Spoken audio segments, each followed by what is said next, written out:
كان محمود شاب طموح يشتغل محاسب بشركة، بس حالته تعبانة وما عنده بيت ملك. كان قاعد ويا أهله بنفس البيت ومتزوج وحدة على قد حالها بجمالها وبتعليمها، بس كانت ذهب. نذرت نفسها لخدمته وخدمة أهله، وخلف منها 3: رغد الكبيرة ومرنا وكريم. محمود ما كان عاجبه الوضع وضايج من عيشته وضيق حاله، حتى من مرته وجهاله كان يشوفهم حمل عليه. ظل يركض ويشتغل ليل نهار حتى يغير وضعه. المدير مالته انعجب بشغله وبسعيه، فبدت الأمور تنفتح بوجهه وترقى وصارت عنده فلوس وخير من الله. بمرور السنين أهله توفوا.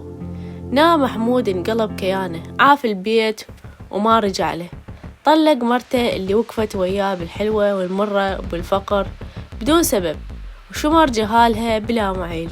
بدأ حياته من منصبه جديد، اشترى بيت فخم وتزوج وحدة غنية وعاش عيشة البشوات، سفر وفنادق ومطاعم هو وجهاله من المرة الثانية، والناس كلها تحلف بأخلاقه وشخصيته وما حد يدري بالباطن شنو. دارت السنين وكبر محمود وصار عمره 57 سنة، وجهاله من المرة الثانية كبروا وياه، بس طلعوا مثله عيونهم فارغة، ما يحبون بس الفلوس والطموح الأعمى. فجأة تعب محمود ووقع ونقلوه للمستشفى بوعكة صحية قوية.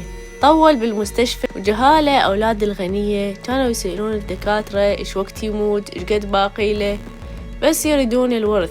بهالأثناء جت رغد بنته الكبيرة تزوره. هي كانت متزوجة وأمها ميتة، بس تتابع أخباره من بعيد لبعيد. دخلت عليه الغرفة، شافته نايم وجهاز التنفس على وجهه وفاقد الوعي.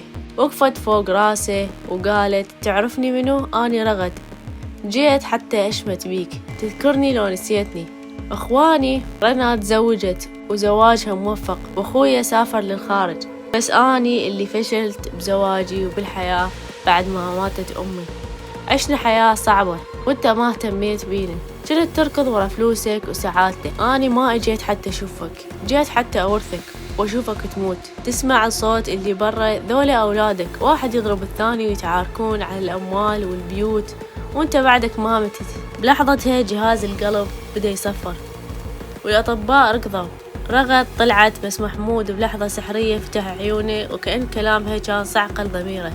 استعاد وعيه، وبعد شهر رجع لبيته، بس كلام رغد ما فارق عقله. أخذ سيارته وراح البيت أهله القديم، البيت اللي عاش بيه ويا أم رغد. دق الباب، طلعت له رغد، انصدمت بشوفته. محمود دنق راسه واعتذر منها بكسرة. قالها: سمعت كل حكيش بالمستشفى، أنا مقصر، أنا أناني، ومستعد أعوضكم عن كل اللي فات. ووعدها يزورها هي وأخوانها ويسوي لهم كل شي يسعدهم. هاي الوعكة كانت صحوة الضمير. رجع لشغله، بس صار إنسان ثاني.